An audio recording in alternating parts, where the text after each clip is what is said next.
Welcome, everyone. My name is Feuer. I'm a research fellow here at the INSS, and it's a pleasure to be moderating this session.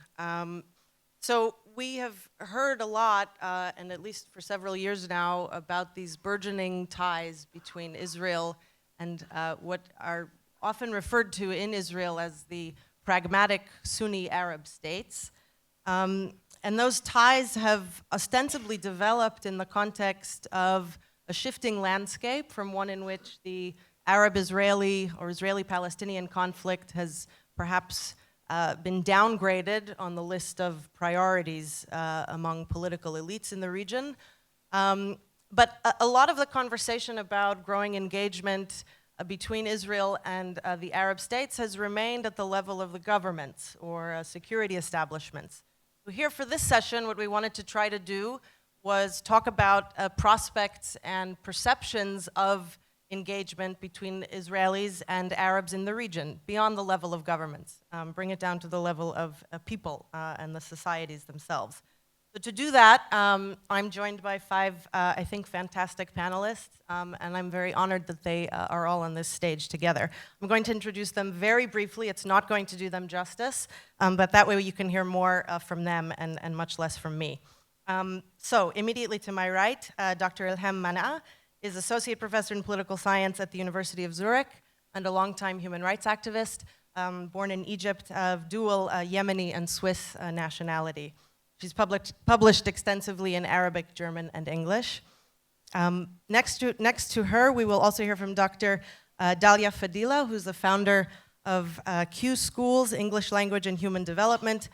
She's the former president of Al-Qasimi College of Engineering and Science. She previously also taught at the Interdisciplinary Center in Herzliya, and she's been advising the Knesset on Arab education affairs here in Israel.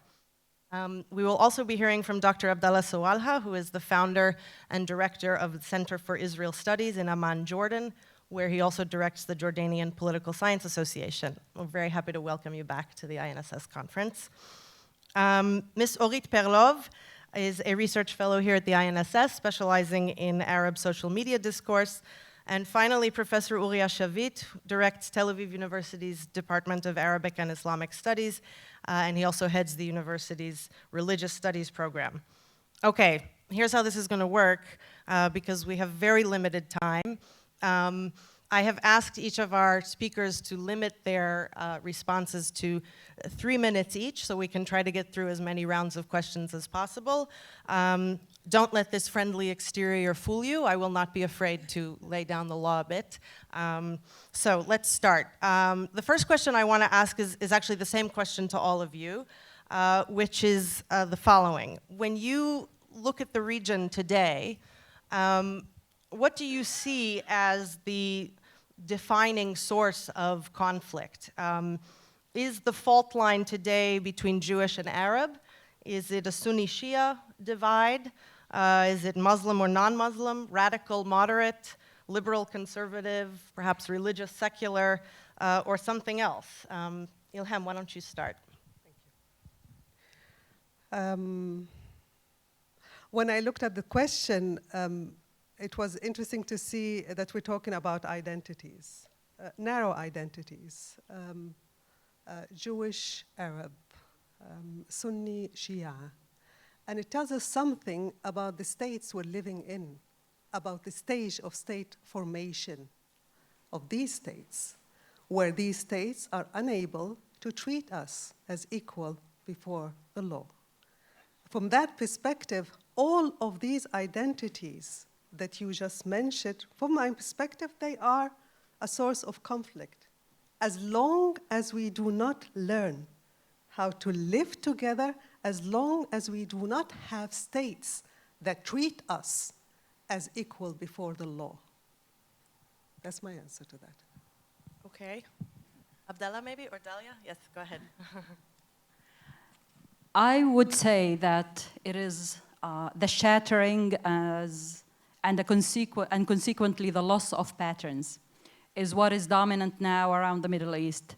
The movement or the transition that is going on in between a life of traditions a life of patterns in terms of leadership, in terms of family structures, in terms of obediences, loyalties, in terms of values, and the movement from that patterning, strict patterning of traditional formats in personal life, collective life, state life even, into a liberal lifestyle, or at least the willing to move into a liberal lifestyle, and the lack of adequate tools, the lack of adequate leaders and leadership patterns to lead the way into the new future of liberal lifestyle, I think this is what is dominant. What comes under that in terms of the conflict of religiosity and the lack of it, or secularity, Sunni and Shia, a state and the deformation of a state,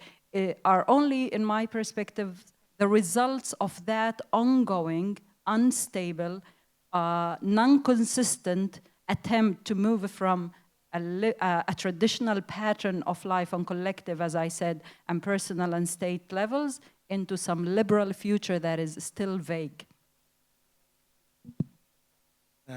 I think all of the conflicts you just mentioned is happening on the same time. This is why Middle East is so complicated and difficult to understand.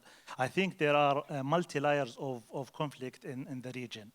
Conflicts between the states, such as the conflicts between Arabs and Israel, between Iran and Arab states, interstate conflict between radicals and moderates, between religious and secular, between rich and poor, between Muslims and non-Muslims, and also the overlapping conflicts, which is describe the conflict between one group inside the state with the central government and with the other segment of society, like Hezbollah in Lebanon, who is against the government, central government, who is against other segment in the society, and also he is against the Sunni Arab state, also supported Iran in its war against the Sunni Arab state.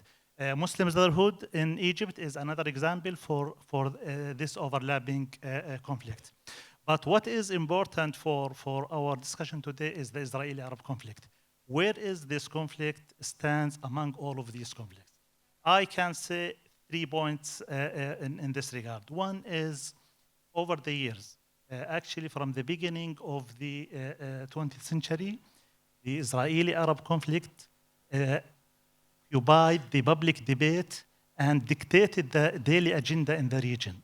Every event during the history connected to this conflict. And there is no priority to any things rather than the Israeli-Arab conflict. The second point is this case is no longer the cases on now. What's happening on the Middle East has small link to the Israeli-Arab conflict. We occupied with many pressing issues in the region. The third point is, while all of this conflict is widening and deepening in the region, in the way that's difficult to bridge, the rift between Israel and Arab states is actually narrowing. The final point is, since other countries in the region, like Turkey and Iran, have picked up the anti-Israeli torch, Arabs and Israeli became partners. And we can see this when we look to the strategic alliance for Middle East, which is going to establish by Secretary of State Mike Pompeo, and also the Eastern Mediterranean Gas Forum, when we see Egypt and Israel and Jordan and Palestinian Authority together against Turkey and Qatar and Iran and Russia when it's come to the energy market. Final point is, Israel now enjoying better relations with Egypt than with Sweden. The Israeli athletes compete in United Arab Emirates, but get banned in Spain.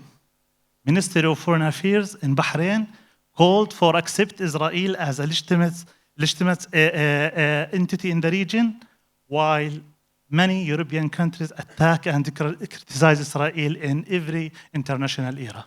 So thanks, Abdullah. So you've pointed to some, I think, interesting examples of some of the engagement that I alluded to in the outset, and I want to come back to it. I want to give Orit and Uriya a chance to talk about the cleavages. Where do you see a division, or maybe there isn't one. There is. זה בסדר שאני אדבר בעברית? כן, אוקיי, אז מכל השאר... They don't have the translation. Okay, so I would say that none of what you offered is the source of the conflict currently in the Middle East. Not this within the Sunnis or between Sunnis and Shias or between Jewish communities and Muslims and so on. What started in 2011 and continue from there, and I'll get to this year, is there's a lack of trust between the society and its leadership. Everything is domestic, and not only crisis between societies and their leadership, but also the political elite as a whole. Because we saw even during the last year, when we have election in Tunisia, Lebanon, and Iraq, it doesn't matter, even if comparative the election is a little bit more democratic, it's still the same rotten apples that coming to rule the states. So first of all, I would say that, and what we can see, if I'll see all the protests in 2018 in the Arab world, and we'll go state by state. Jordan, Amman, the last protest that we saw, it's against taxes. The one in Ramallah and Hebron, and what we saw this morning, that President Abbas decided to freeze social security law, that was the demonstration. When we're going to Basra in Iraq, it's about the lack of electricity and jobs and corruption. So none of them belongs to within Sunni circles or Sunni Shia and so on. So I would say everything, the biggest conflict going domestically. So, Uriya? Just say this, that I think all the fault lines you mentioned are very real. But in the context of this conference, there is one thing we should note, and that is that the almost only thing that unites the majority of Muslims and Arabs within those fault lines is the rejection of Israel. Still, 70 years on, that's the one thing that is the common denominator. Okay, so on that upbeat note, Uriya, I want to ask you, this year the Al-Ahram Center for Political and Strategic Studies in Cairo listed as one of 10 key trends to watch in 2019, an increasing normalization between Arab states and Israel. But I want to ask you, is normalization, if we define it as increased engagement, people to people, so Israelis traveling to these countries as tourists and vice versa, why is that something we should be aiming for anyway? Is there something what will be gained, but is there anything that would be lost from that? That's an important point. First, look around, by the way, those of you in the audience. It's a panel where I'm in minority, both as a Jew and as a guy. That doesn't happen a lot, so that's already, that's already normalization for you. And that's a good thing, yes, of course it's a good thing. But the truth is, maybe too much emphasis has been given on normalization as an objective. And here is why. In the Arab world, especially in Islamic circles, but not just in Islamic circles, there are grave concerns about this potential wave of Israeli tourists, Israeli business men and women, Israeli cultural attack. I think those of us who are Arabs know how important this concept is to the Arab political discourse. So Arabs are really afraid of normalization. On the other hand, are Jews, Israeli Jews, are they really interested in normalization? I mean, after Sadat launched his charm offensive, it became almost a conventional wisdom that we have to have such charm offensive if we want any breakthrough in any peace process. But how many Israelis bother to learn Arabic? How many of them are really interested in establishing firm relations with Arabs? So if it is not so important, in all honesty, for Israelis, and it is so intimidating for the Arabs, maybe that should not be some kind of condition. And I would say something even more radical. I think we have to give it time. I think Arab-Israeli relations should be built slowly, gradually. It's a very bad, poor comparison. But they should be constructed the same way and advanced the same way Israeli-German relations were constructed. Bottom up, youth delegations, academic exchanges, before we open all the borders and try to reinvent a new Middle East. Okay. Are there any reactions to what was just said? Ilham, you wanted.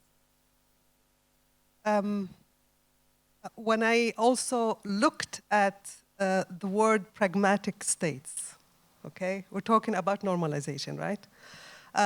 Pragmatic states that are willing to engage with Israel on a strategic and security level. But it will remain on a level that is done behind the scenes.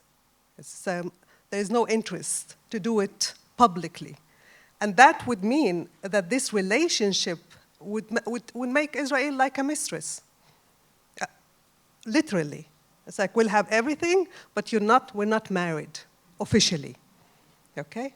From that perspective, that is not a road to normalization. And I would basically agree with you that if we are going to start, we will have to start on a human level, basis level, civil society level.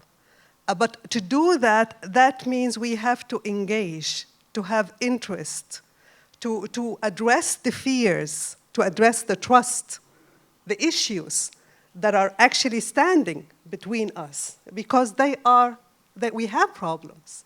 And if we are not going to address them in an honest manner, if we are not addressing also the issues, like the Palestinian issues, it's not going to work. And it will take time, yes, but it's a road worth taking. It just basically we have to trust the goodness in us, not the worst in us. Fear, fear, fear. It will not lead us anywhere. Can I add to it? Yes. I just want to request if anybody in charge can bring some extra microphones, that would be great. But no, please go ahead. Okay. I want to dare and make an analogy, in a way, starting from the personal. So, excuse the revelation. So when I was 20, I was an enthusiast feminist, and as I grew up in an Arab-Muslim village in the Triangle area, I immediately blamed Arab men for strangling and confining us young Arab women from going to university and taking our partnership from within the community. When I already finished 2 degrees and the third, Bar Ilan University, and accomplished most of my dreams at that time, I started blaming the Jews for confining the Arab minority, Palestinian minority in Israel, not allowing them, not welcoming them into the larger Israeli institutions, and not bringing them as, treating them as equal citizens. When I am now in my 40s, I have to tell you the truth, I am very confused. I can't blame the men, because I found out that it is us women who needed to decide who we are and what we need to do and pave the way. Neither our fathers, my personal father, our husbands, our friends could stand in the way when we actually know what we want. And then when I now have my own institutions, been around, a full partner with the Ministry of Education in Israel, and starting to pave ways into liberal education inside the Arab minority in Israel, I can't also blame the Jews, not the government, not the ministry, not the community, because there is way for us to do. What I want to say from here is that the case study of Arab-Palestinian minority inside Israel is a mirror, is a microcosm for what's going on in Arab countries around the Middle East. And that means we blame the Jewish state for the fact that we are stuck from 1948 till now in a way that is still struggling, that is resulting in a lot of crime, a lot of regression, a lot of aggression when it comes to our community, and the fact that we're not able to build our own institutions from within and take responsibility. We want the Palestinian case to be solved first, Palestine to be liberated, and then worry about our women, children, institutions, education, roads, coffee shops, whatever it is in the community. And I think the case of Jewish-Arab relations, of Palestinian-Israeli case, qadiyya, it's like the phantom in the opera. It's like the excuse that is being there for normalizing and not normalizing. There's so much going on in terms of cooperation. Annually, I take a delegation of Arab kids from here, students or pupils, to Qatar with our Israeli passports. And we are welcomed into debate in Arabic and in English competitions. So Dalia, actually, I wanted to ask you on this.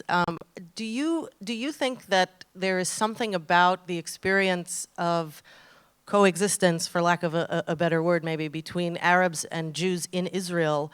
It was noted in a panel yesterday, I think, this idea that Palestinian citizens of Israel can perhaps serve as some kind of bridge or can play a role in bringing about more engagement between Israeli Jews, perhaps, and people in the region.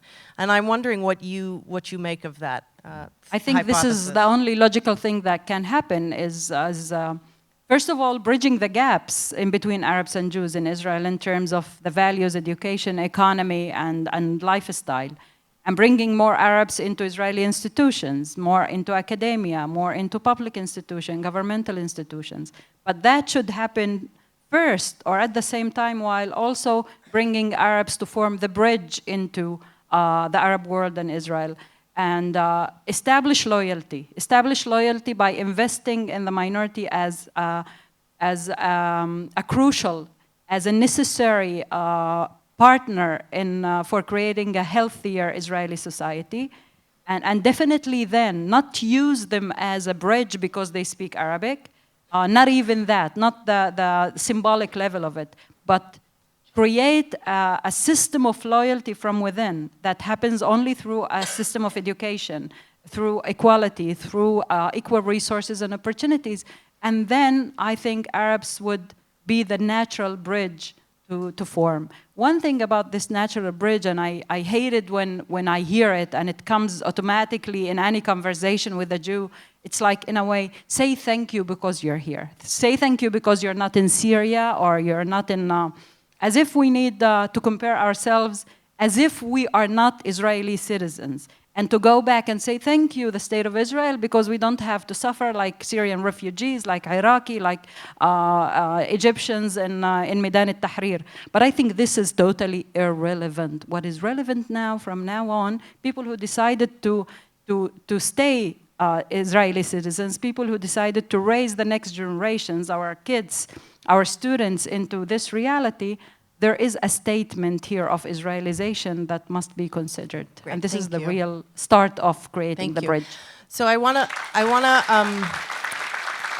to bring the conversation a little bit back now into to the Arab countries that were mentioned at the outset, and it's a question perhaps for Abdullah and then Orit and Elham. I'd also be curious what you think. But how do you assess? I mean, Abdullah, you started out giving some examples of a sort of sug shel normalization, okay? But I'm curious how you assess at the level of civil society and the average citizens, as much as we can measure that. What is the appetite or level of tolerance for more engagement with Israelis? Look, I agree with you that to start from the grassroots level is very important, but we have to look about the differences between Israeli societies and Arab society. We are top-down society, while Israel is a bottom-up society. So for Jordan, it's have to start with the government. The normalization should start with the governments in Jordan or in Arab world. And then we can move toward the grassroots levels because we are top-down society. This is fair. The second thing is the differences in the economy. How much Israel invests in scientific research? How much invest in universities? If you look at the Jordan, for example, the unemployment rate among the youth approaching 40%. How we can build peace with those frustrated people? So we should start with the government by strengthening the economy. And how we can strengthen the economy if we don't solve our problem through regional context. So that I'm always saying that, okay, there is a common threat, there is security and the intelligence information exchange between Jordan and Israel. This is very important, but both governments invested too much in the security at the expense of the economy. I'm looking about good or huge projects, mutual projects, to help the Jordanian economy with all of our problems, like the Syrians and Iraqi closure of borders, like the absorption of large amount of Syrian refugees.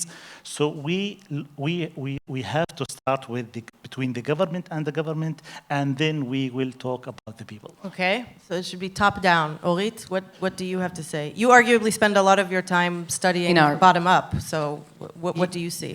Yeah, I know that I'll speak in English, but I really want to speak to the audience, so is it okay if to give a little bit optimistic, because we usually had panels that we had a full panel about opportunities, and we didn't have it this time, so I want to be the one who's giving something optimistic, but it will be a little bit different, so if it's okay, I'll speak to you in Hebrew. אני יכולה להגיד לכם שאחרי הרבה שנים שעבדתי כמעט בכל המדינות הערביות ועכשיו 8 שנים ברשתות החברתיות, אחד ההשטגים אולי, הטרנדים הכי נפוצים ברשת,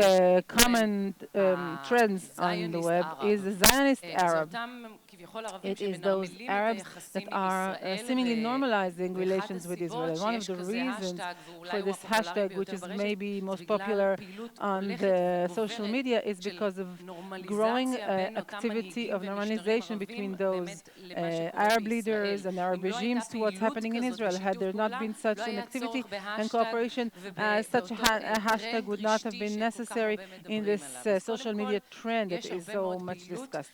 So there's a lot of activity, and even if it doesn't reach the political level of official recognition towards the outside because of the issues of security, but not only that, of medicine, environmental protection, irrigation, etc. There are cooperations and mutual projects that are amazing. However, unlike the thought, and I was also personally thinking that, because on social media I can talk to Arab people who are in Lebanon, Jordan, Egypt, and Gaza, and Riyadh. And there is constant engagement. I can tell you that for 8 years, those 8 years showed me that the greatest surprises happened when there was a decision from the top down, opening some sort of a dialogue with Israel and Israelis. And the two most prominent examples, most surprising examples, are Saudi Arabia, and I'm sure that you know, the moment the heir decided there is strategic cooperation with Israel, I can tell you that there was a flood of Saudi Arabians, people from the Emirates, who started talking to me. It didn't happen 8 years ago, it did not happen 6 years ago. It happened in the recent 2 years, and massively so. And perhaps the greatest surprise when we talk about opportunities, and I'll put the limelight there. One person, Muqtada al-Sadr, the biggest Shiite religious leaders, decided to publish two fatwas, where he was calling the Iraqi Jewry in Israel. He said, "We will be very happy to welcome you back to Iraq. I'm giving you a guarantee that I will ensure your safety." From that moment onwards, you would never met such a thing. The Iraqis all of a sudden want to talk to Israelis. I'm not talking about the Kurds in Iraq. There is a real openness that has happened, and everybody who thinks about this influence in Iraq, the Iranian influence in Iraq, but still this person put the limelight on us, Israel, and particularly the Jews from Iraqi descent. And from that moment onwards, and I think that today, not Egyptians nor Jordanians, with which we have normalization and peace accord. We talked about Nasrallah and Qasem Soleimani. The next person who in 2 or 3 years we're going to talk is probably going to be Muqtada al-Sadr, a person who has the peace battalions, millions of people. With 24 hours, he can mobilize millions of people to Baghdad. And he said, "I want to open relations with Israelis, with the Jews." He said so publicly. and he got no criticism. And this comes from the top down, and not from the bottom, also in Saudi Arabia, from the top. And so, even if it's not happening, and we're the mistress and so on and so forth, I think that this year is perhaps the year where I saw most activity and most dialogue that are willing to hear, to listen, and to cooperate on different levels without the embassies and all sorts of Arab capitals. Thank you. Elham, I want to ask you to weigh in a little bit on this question of top-down, bottom-up. You have a unique vantage point. You are of Arab origin, but you're not currently living in the Arab world. How do you see this question? I actually agree with you, although I didn't understand what you say. But they explained to me. It's the key to the next round of negotiations. I agree that there's a certain opening. Okay. And I see it on different levels. Also with activists that I'm working with, okay? I see from the, if we're talking from a European perspective, if we're talking from North American perspective, I will see a certain segment of diaspora, a certain segment, and I'm not generalizing, just to be careful in how we are framing this, who are very willing to engage for a future for this region. They don't have the type of hatred that we are raised with in our schools or religious discourses, you know, or state media. So you're talking about Arab diaspora communities in places like Europe. And, exactly, okay. exactly. So from that perspective, I see a certain opening to an engagement. And on the other hand, within the region, yes, so even in Saudi Arabia, United Arab Emirates, yes, you see a certain segment who are very much into like, I don't like the word normalization. It's just basically a basic normal relationship between members of a human race of different nationalities. I'll put it this way, okay? But that said, one also cannot ignore the fact that there are certain issues that would make our lives easier if we are engaging in a peace discourse. Okay, so let me put it this way. It's very important while I am talking as a human rights defender within the region or outside of the region, I cannot basically say, let's just engage in a peace dialogue without mentioning that the nation law state does have a problem, does pose a problem for me, you know? Because it's like the same that I'm demanding from our states in the Arab region, I will not basically forget about it when we are engaging in a dialogue here. You know? But that doesn't mean that we stop the communication. That doesn't mean that we do not come and talk with each other. It's just like, all I'm saying, if we are really looking for a future for all of us, for this region, then we have to work together for a better future, and that means also working on ourselves while not ignoring the fact that we have real issues when it comes to Israel and to the Jews, because it's like until today I have the impression on our side that we have a great segment of population who do not accept the right of Israel to exist. Until today. So if I want to make sure I understand what you're saying, that there may in fact be a role for Arab diaspora communities to play in helping to facilitate some of this engagement, but it's going to reach certain limits because of internal domestic issues here in Israel and still because of the conflict with the Palestinians. You see that as limiting the extent to which some of these communities can actually... Those who really would like to have a dialogue for a better future, yes, it will limit the extent of how far you could go. It's like one has to be honest. Okay. So I think in the remaining 10, 15 minutes we have, I want to ask each of you to imagine a situation. We're going to hear from politicians, I think, in a little while.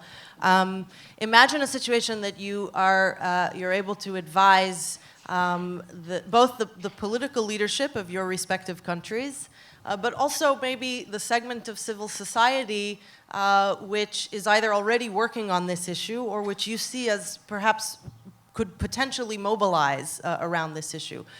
What would you, how would you advise them on ways to perhaps increase the kind of engagement that we've been talking about here today? Uriya, I'll start with you. So if you have 5 minutes with the Prime Minister, what would you tell him? 5 minutes with the Prime Minister? On this issue, yes. The adult's equivalent of 7 minutes in heaven. Yeah. I don't know, look. Here's the thing, there were once and one time only free and almost fair elections in Egypt. And there you had political parties that think Israel should not exist with around 80% of the votes. We say 80%, just to be on the safe side, probably more. And then there were one time only elections in the Palestinian Authority that were more or less fair. And the Hamas won a majority of the votes.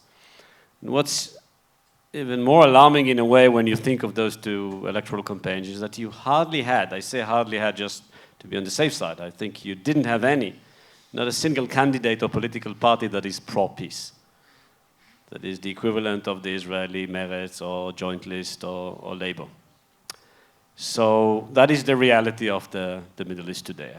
I think having said that, nevertheless, seeing Arab activists and peace advocates is a great source for optimism because you don't need a lot of people to change the world. You need the right kind of people and with the right kind of passion. And then there is one more thing to remember, which is that things are the way they are today. They may change in 20 years, 40 years, 50. And from an Israeli point of view, the most important thing, I've said that because these are sensitive times, I said that in a very general way. But the most important thing to do is to not create a situation that would make a future solution impossible. Not to have in mind that the fact that today a final status resolution of the conflict cannot be attained, not to make things worse by making it impossible for such a resolution to be attained in the future. Great, thank you. Orit, what would you advise the political leadership? I'll do English, that's okay. I wouldn't advise him, but one thing, as I said before, I do think that we put our effort into MBS and Saudi. I think the best potential is, as I said, Muqtada al-Sadr in Iraq, the biggest Shia leader at the moment in Iraq. And I see the best potential, even domestically, and the most openness toward us. So I would tell him, try your effort. It doesn't have to be either Saudi or Iraq, but I would say that.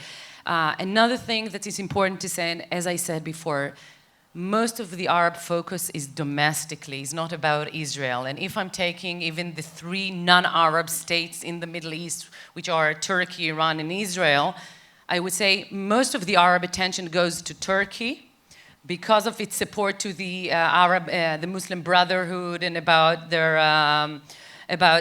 because they are Sunnis and so on. And we saw just now when they threat to invade the northeast part of Syria, then all the Arabs leaders woke up, not when the Iranian entered in 2012. So the first one is Turkey, and then the second is Iran, and in Israel coming third. So I would say we are not in the focus of interest, and that's why focus domestically. I mean, fix the rip that we have inside Israel, within the Israeli society. To my opinion, you have the time and the right framework to do so. Best, but yeah, and keep the social media sphere open. Unlike a lot of Arab states that closing any political sphere to be able to communicate and to talk to each other.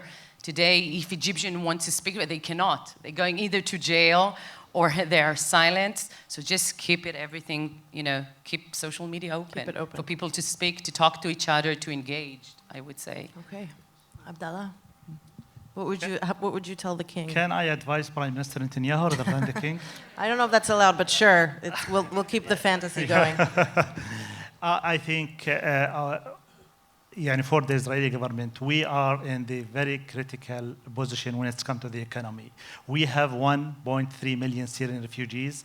We have a problem with the water, and for the much anticipated project, Red Sea canals, we are looking to implement this project. This is very important for Jordan, and the Israeli government promised us since 5 years to implement this project, but we see nothing on the ground.